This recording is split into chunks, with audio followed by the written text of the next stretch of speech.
على أنه ما زال بكل مكنونه. الكرة السلام،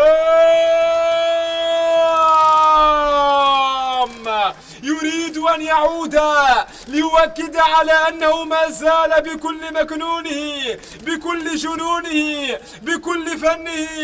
اليسرى الساحرة لبكاي تعيد من جديد عزفها إلى دورنا وتعلن التضامن مع بيات الكويري. أنت في القلب في البال يا بيات، فكن قويا. البكاي بمعزوفة رائعة جدا بيسرى ساحرة يسجل أول أهداف المباراة بعد المباراة. يا سلام يا البكاي، أجمل أهداف الجولة. هذا البكاي منذ الافتتاح خلاص حكمنا عليه بأنه أجمل أهداف الجولة. يا سلام يا بكاي حاليا. ياسين ياسين ياسين ياسين، يا متعة العين، يا سلام.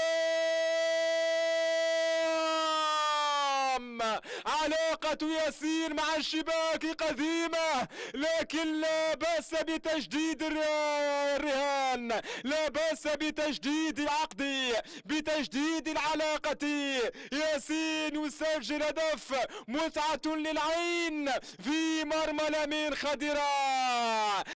نتكلم عن عمر لاعب المنتخب الوطني تحت 20 عام. الكرة خطيرة خطيرة لمادوسي، والتعادل. التعادل يأتي من القناص. القناص لابد أن يعانق الشباك. قلت لكم لا حياة ولا سلام مع مادوسي. هاشم لديه رؤية واضحة جدا، وسالم وهداف ولديه لمس. المحاولة موسى هنا المحاولة والهدف الأول.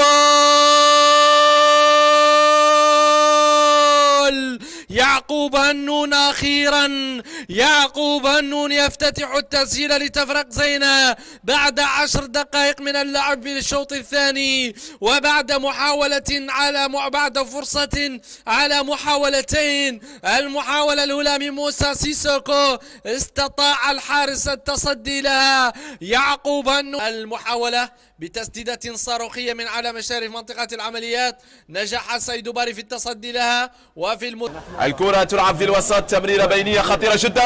الهدف الأول للكونكورد. نعم، الكونكورد يسجل أول الأهداف في هذا الموسم عن طريق اللاعب محمد رمضان، أو ليس محمد رمضان عفوا، بل هو يوسف واد. هذه السنة على أمجاد قد نمرض يوما، ولكن سنعود. عادوا